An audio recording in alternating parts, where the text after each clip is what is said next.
vai aumentando. Ô Janones, antes da gente entrar na questão da política, eu sou doido de fazer uma pergunta pra você que eu comentei aqui.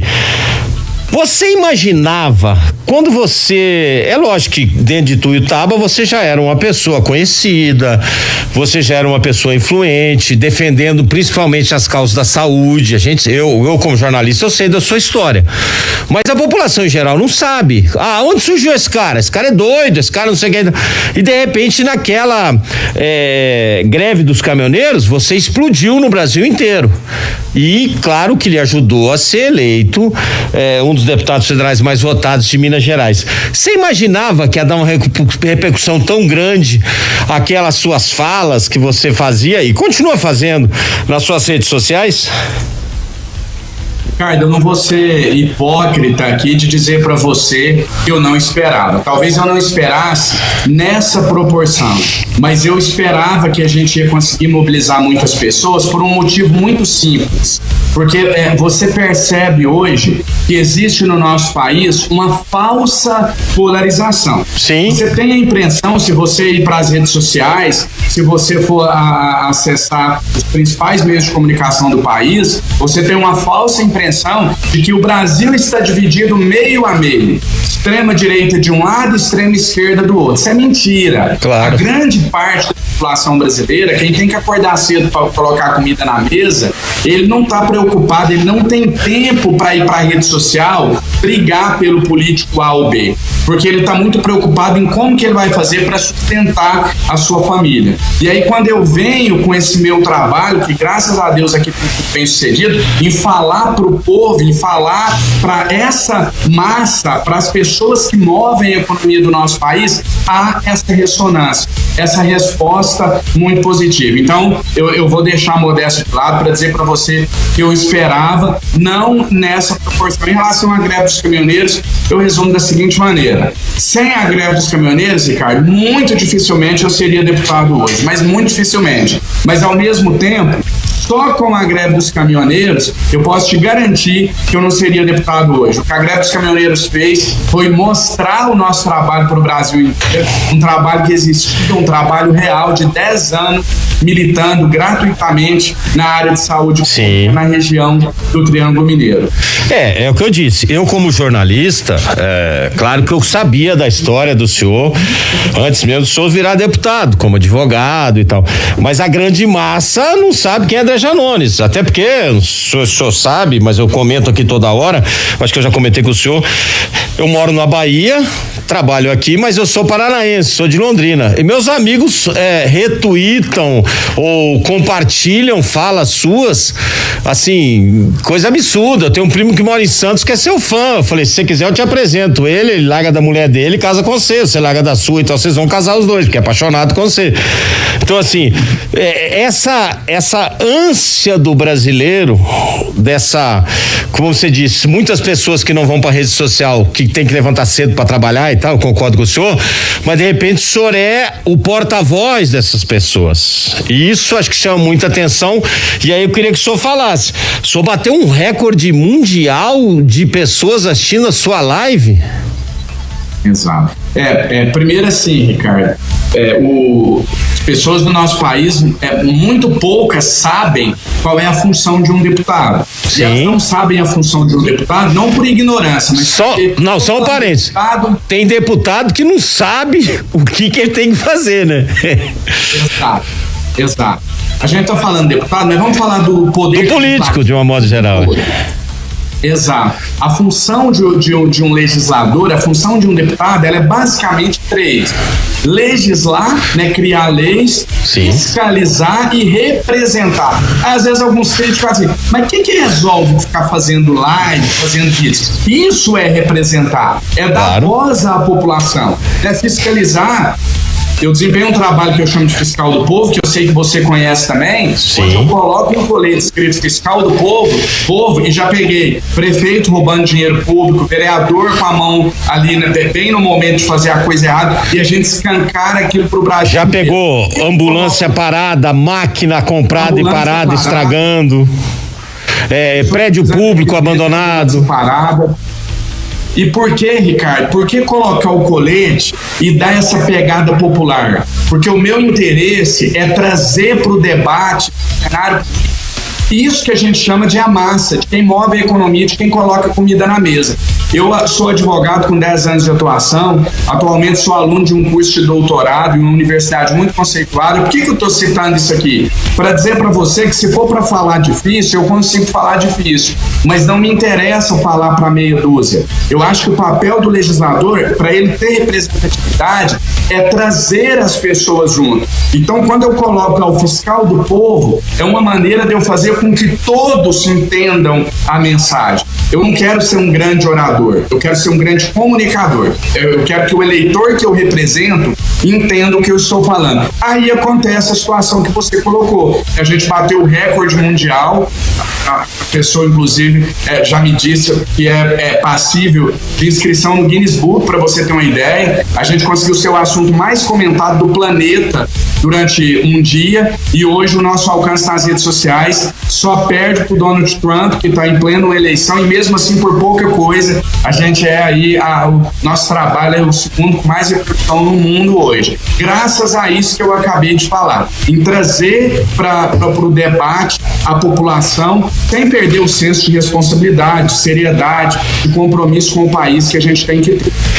Então vamos entrar agora na praticidade. Essa live que o senhor fez foi relacionada ao preço da cesta básica, vamos dizer, né?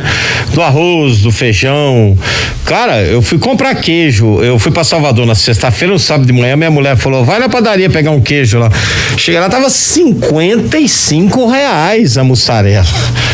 Aí eu fui no outro supermercado, tava R$29,90, tinha começado a promoção. Falei, me dê 1 quilo aí, minha filha, cota 5 de 200 gramas que eu vou guardar. Aí, beleza. Aí de tarde nós fomos pra Subaúma, minha mulher falou, vai lá no Marcos, que é uma bodeguinha lá, como do interior, assim, comprar arroz. Cheguei lá, o quilo do arroz Tio João, que tá famoso, hein? Tava R$5,40, R$7,40. 7,40 vezes 5 dá R$37. Falei, que é isso? Eu não comprei, voltei pra trás. Falei, não, isso é um absurdo, me nego a comprar um arroz a R$37 o quilo. E você tá vendo uma série de memes, os caras naqueles carros fortes saindo com arroz e tal. Se não fosse cômico, seria, se não fosse trágico, seria cômico. O que um deputado pode fazer, ou no caso sozinho, eu sei que o senhor não faz nada, mas o que um Congresso Nacional pode fazer em relação a essa alta abusiva de preço? E que eles falam que não é inflação. Não, isso não é inflação, não, isso vai mudar e tal. Primeiro, assim, Ricardo, não é uma solução fácil. Não tem varinha mágica de falar, é porque o presidente não quer, é porque o Congresso de amanhã só ir lá e fazer assim que vai resolver. Não é. Economia é um tema complexo. O que eu posso fazer, já fiz inclusive, foi apresentar um projeto de lei, e o projeto de lei número 4503, e a gente está pressionando através de uma mobilização para que esse projeto seja votado. E esse projeto visa basicamente, é um projeto muito complexo, do qual eu me orgulho, que foi elaborado por mim e pela minha equipe, foi noticiado e elogiado por grandes meios de comunicação, por grandes revistas e jornais especializados em economia, inclusive foi tema de uma matéria no Valor Econômico, que tem basicamente dois pilares, né? Um não deveria nem existir, que é o de punir quem pratica a alta abusiva de alimentos. Por que eu digo não deveria nem existir? Porque a gente já tem essa legislação, nós já temos um Código de Defesa do Consumidor, nós já temos o PROCON, então não precisaria nem de ter se apresentado esse projeto, mas enfim, apresentei. E o outro pilar é o seguinte, a gente tentar entender por que está acontecendo essa alta. Está acontecendo essa alta porque aumentou-se demasiadamente as exportações, e com esse aumento nas exportações, porque para o produtor é mais interessante vender para fora, claro, pela questão da alta do dólar, e aí o mercado interno ele fica desaquecido. Então o que a gente está tentando é limitar essas exportações para que você aqueça o mercado interno, aumenta-se a oferta, logo os preços tendem a cair. Agora, uma questão interessante que eu quero chamar a atenção, e eu acho que nesse momento é importante a gente falar sobre isso, porque está em voga esse assunto assunto da alta dos alimentos, é a importância de ter um PROCON forte. Porque PROCON, me desculpa a sinceridade aqui, para mim PROCON, infelizmente, na prática, é cabide de emprego. É difícil uma cidade hoje, eu conheço bem a realidade do interior do país, até mais do que o das capitais, porque eu venho do interior, na grande maioria das cidades, o PROCON virou cabide de emprego. O PROCON não atua da maneira que deveria, não porque não quer, porque não tem estrutura. Então talvez a gente aproveite esse momento para chamar a atenção. Mas só um parênteses aqui, o Marcelo, que é do PROCON da Assembleia, ele fala isso aqui abertamente. Ele é do PROCON da Assembleia, que é um PROCON que tem estrutura, e ele fala, o problema é que no interior nós não temos estrutura para isso. Ele fala isso abertamente em entrevista. Não existe, eu fiz especialização em direito do consumidor, eu acho assim, na teoria, fantástica a ideia do PROCON, só que na prática, nas cidades do interior, o PROCON não existe. Eu arrisco dizer, Ricardo, que se você fizer uma pesquisa em algumas cidades e perguntar o que você acha da atuação do PROCON, as pessoas sequer sabem que existe um PROCON naquela cidade. E como eu disse, isso não é por falta de querer, por falta de iniciativa, não. É realmente falta de estrutura. Não existe, mesmo que queiram, não existe hoje ao PROCON uma estrutura capaz de fazer a fiscalização dos preços do nosso país. Deputado André Janones é do Avante, natural de Tuiutaba. Agora eu tenho que entrar na questão política com o senhor. O senhor, desde quando assumiu, se tornou uma pessoa, deu para perceber, um político muito independente. Eu já ouvi elogios do senhor para o presidente da República, para o governador do estado, para o prefeito de Belo Horizonte, Alexandre Calil, de outros prefeitos de outras cidades, e já ouvi o senhor criticando os mesmos, da mesma forma e com a mesma contundência que o senhor elogia. Esse tipo de posição política que o senhor tem, dessa questão independente, já trouxe para o senhor muitos inimigos. O senhor teve um problema com a bancada mineira, até outro dia a nossa ministra Francine Alves, que eu carinhosamente chamo ministra, nossa correspondente em Brasília, ela disse, um caso de amor e ódio entre André Janones e a bancada mineira. Como é que o senhor se define nessa relação? O senhor já disse no início, não tem negócio de esquerda e direita, não. O povo não quer saber disso, não. O povo quer saber quem faz para funcionar. Como é que o senhor vê os outros deputados, vamos falar dos deputados porque o senhor é deputado, os outros deputados federais em relação ao estado das Minas Gerais, essa política nova, essa política velha, até que a população possa entender qual é o seu papel como político e como é um político que está lá há 30 anos. Primeiro assim, eu não estou na política para fazer amigo, Ricardo. Eu estou na política para representar os interesses de quem paga meu salário. Que é o povo de Minas Gerais. Alto, inclusive. Isso, e um salário muito alto, inclusive, para a realidade do nosso país. Então, todo tanto que eu trabalho, eu acho que ainda é pouco, eu tenho que trabalhar mais. E você ser querido entre deputados, eu vou falar de deputados porque é o cargo que eu ocupo. É onde o senhor está. Não posso falar assim entre prefeitos, assim, entre vereadores, etc. Mas hoje, para você ser querido entre os colegas, é muito fácil. É só você não incomodar ninguém, não colocar o dedo na ferida, É só quando tiver aqueles acordões, você não usar a rede social para denunciar. É só você não fazer, por exemplo, o que eu fiz no dia da votação do Fundeb. Tinha deputados dentro do plenário, mas que não registravam a presença para não dar quórum. E eu fui lá no grupo e falei assim, o pessoal vai registrar a presença ou eu posso colocar na rede social que tem deputado dentro do plenário sem registrar a presença para não dar quórum. Chega um momento da sua vida, Ricardo, que você tem que escolher. Não tem como servir a dois senhores. Eu prezo pelo bom relacionamento, eu brigo quando tem que brigar, mas eu sei dialogar quando tem que dialogar.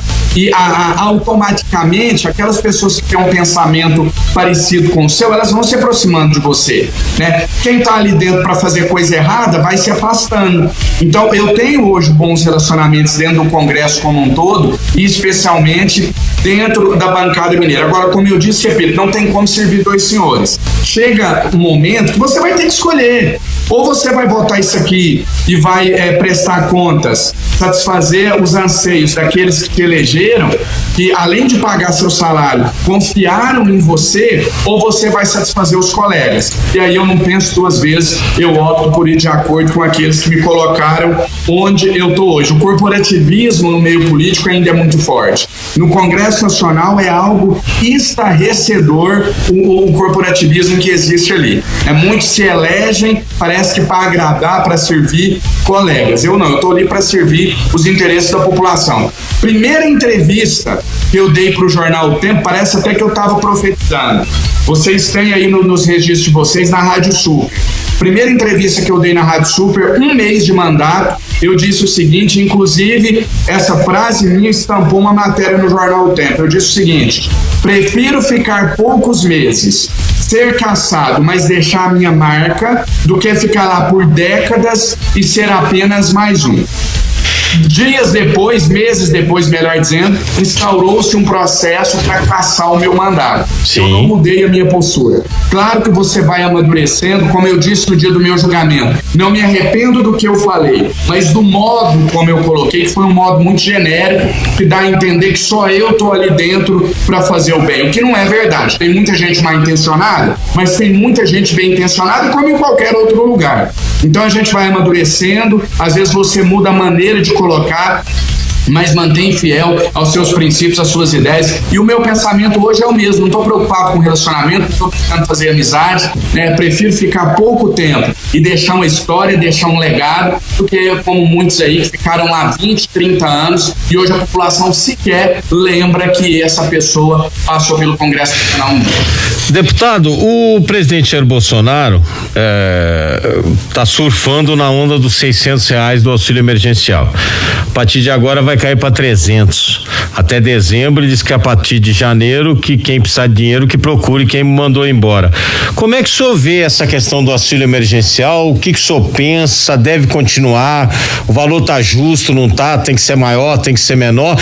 E já englobo junto com essa nova Bolsa Família que o Bolsonaro quer criar, que vai chamar Renda Brasil.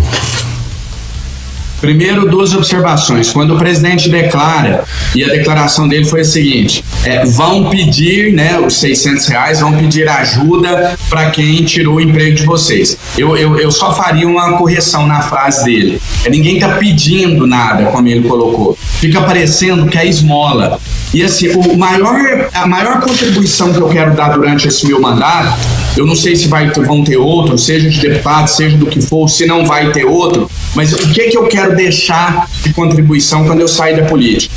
Emendas parlamentares, isso passa. Daqui a pouco ninguém lembra e vem outro deputado e etc. Eu quero deixar uma contribuição no quesito conscientização. O mais importante para mim, que eu acho, é as pessoas entenderem que ninguém está dando nada.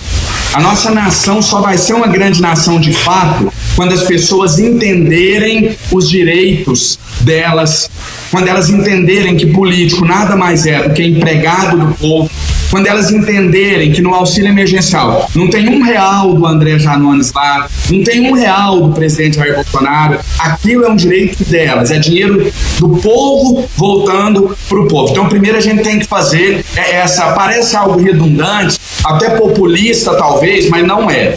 Não é, porque eu vejo muita gente agradecendo a mim, agradecendo ao presidente, como se a gente tivesse dando feito um favor, né? Ninguém está dando nada.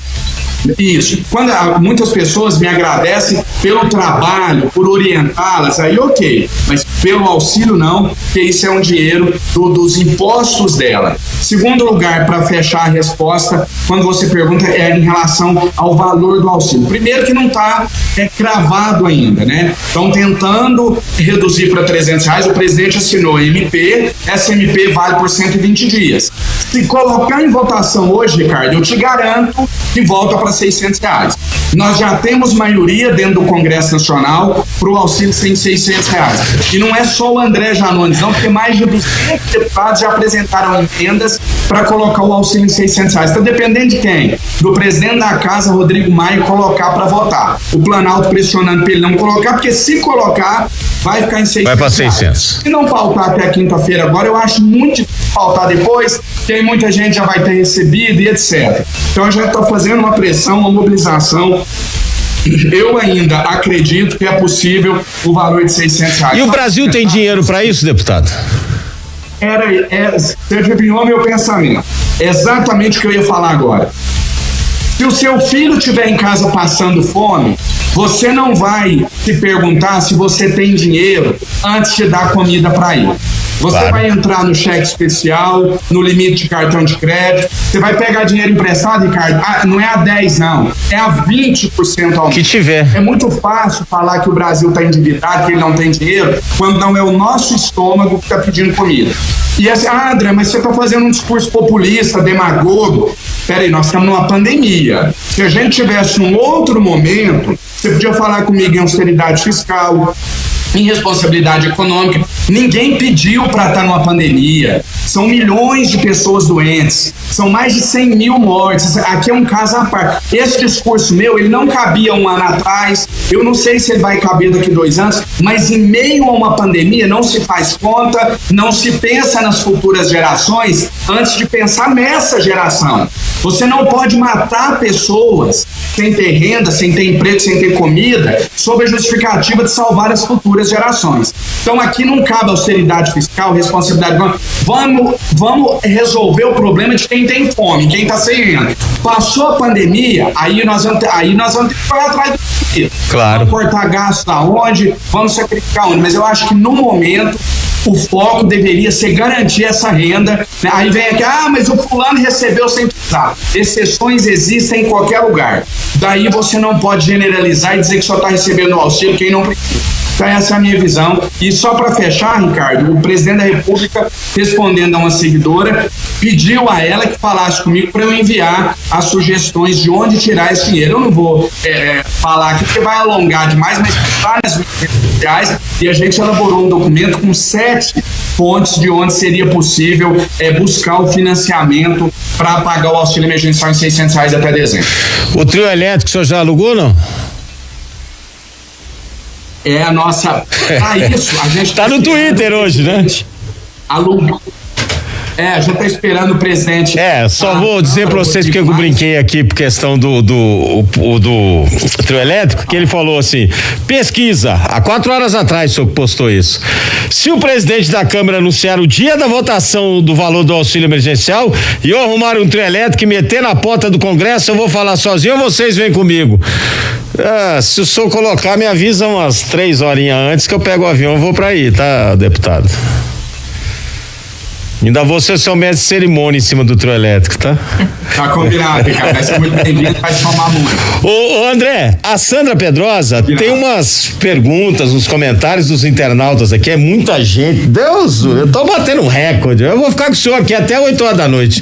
Sandrinha, como é que é a história? Ele falou aqui um pouco antes. Sim. Que ele não sabe se ele vai ser uma vez só deputado ou pode ser outra coisa amanhã ou depois. O que o rapaz falou aí? As mensagens são muitas, deputado, e muitos aqui dizendo que votaria no senhor hoje para presidente da República. O que o senhor diria? Sandra, eu tenho muito respeito com o eleitor que eu represento, primeira coisa. Segunda, eu tenho muita noção de onde eu estou. Eu sou um devorador de biografias, eu leio muito e o meu gênero preferido é a biografia. Eu gosto de me inspirar em grandes homens. E o primeiro passo da queda é quando você tira o pé da realidade e esquece onde você está. A história mostra isso para nós. Eu hoje sou um deputado de primeiro mandato, estou começando a escrever uma história e eu tenho muito que mostrar ainda. Então eu vejo isso como uma manifestação de carinho. É óbvio que não tem como você não ficar grato por esse reconhecimento. Eu acho que é a maior prova de que o nosso trabalho está no caminho certo. Agora, por que eu falei no início em respeito com o eleitor? Hoje eu sou deputado federal, eu estou em um mandato e nós estamos em meio a uma pandemia. Então eu começar a fazer projeções para 2022, a entrar em campanha, seja para a presidência da República ou seja para o que for, eu acho que eu estou desrespeitando e sendo desonesto com o meu eleitor, que hoje me paga um bom salário e confia em mim para desempenhar o trabalho como deputado federal. O futuro a Deus pertence e 2022 a gente vai pensar em 2022. Hoje eu sou um deputado federal e essa é a minha função, é aquilo que eu falei: legislar, fiscalizar e representar.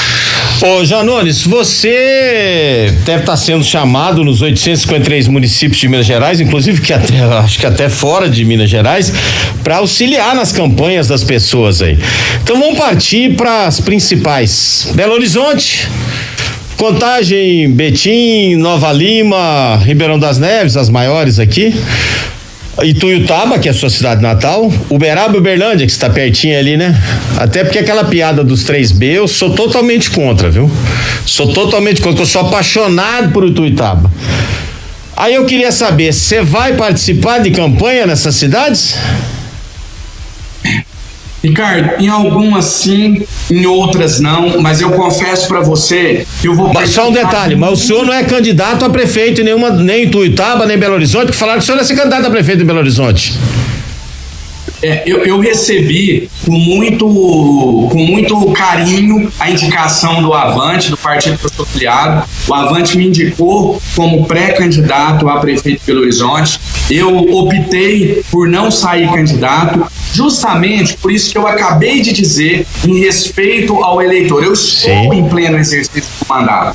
Então, assim, hoje eu recebo convites, pedidos de apoio de todo o país, de todos os estados brasileiros, de várias capitais, mas exceto alguns casos pontuais de pessoas que a gente conhece, sabe o trabalho e sabe que pode dar um apoio sem comprometer o exercício do meu mandato, salvo esses casos, essas exceções, a tendência é que eu não participe das eleições municipais, porque eu acho que o Brasil precisa de mim no Congresso Nacional, Minas Gerais precisa do meu trabalho, e eu não posso me dar o luxo aí, Ricardo, de parar o meu trabalho por 2 meses para ir fazer politicagem nos municípios, a não ser que eu renunciasse ao meu mandato de deputado federal.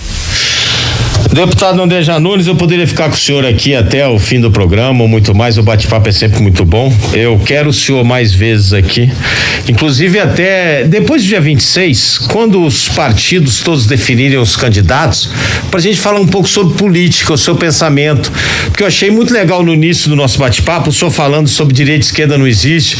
Eu faço sempre eu dou exemplo aqui o seguinte: o líder do governo do Alexandre Calil na Câmara de Vereadores de Belo Horizonte é o Léo Burguês. Ele é do PSL. Quer dizer, não existe.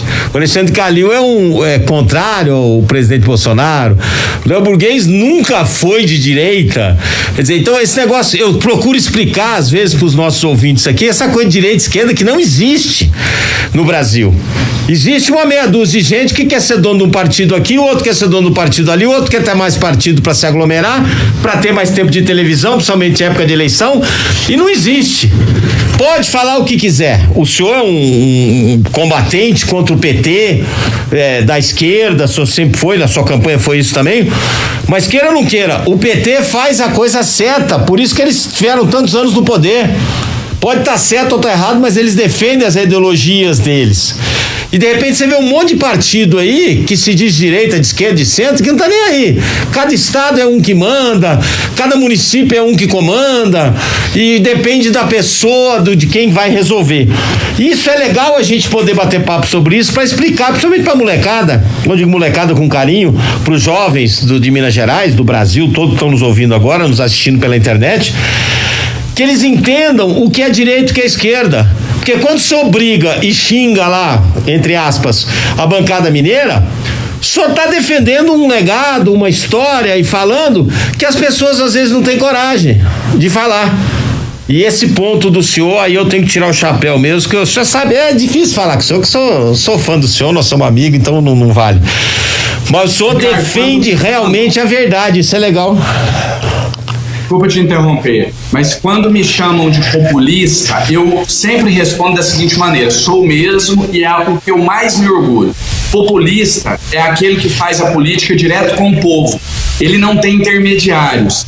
Eu me elegi com quase 180 mil votos, tenho o apoio de um prefeito, de um ex-prefeito, de um vereador, de um ex-vereador, comunicando direto com o povo. A ideologia, seja de esquerda, de direita, a existência do pensamento ideológico, ele é muito salutar, ele não é ruim para o debate político, não. O ruim é quando ele é colocado à frente do interesse do povo. Gente de direita tem fome igual gente de esquerda. Claro. Então, quando eu vou fazer a defesa do valor de R$600 do auxílio emergencial, eu não estou preocupado se quem propôs foi o Bolsonaro ou foi o Lula. Eu tenho uma assessora que cuida dessa parte de plenário para mim, e quando a gente vai passar as matérias a ser votada, eu proibi ela de me falar de quem é a autoria. Então, ela senta aqui de frente à minha mesa e fala, ó, PL número tal, que prevê isso e aquilo. Eu falo, só a favor. PL tal, isso e aquilo. Estou contra. Ela não me conta quem propôs aquilo, se foi o PT ou se foi o Bolsonaro. Essa é a política que eu acredito. André Janone.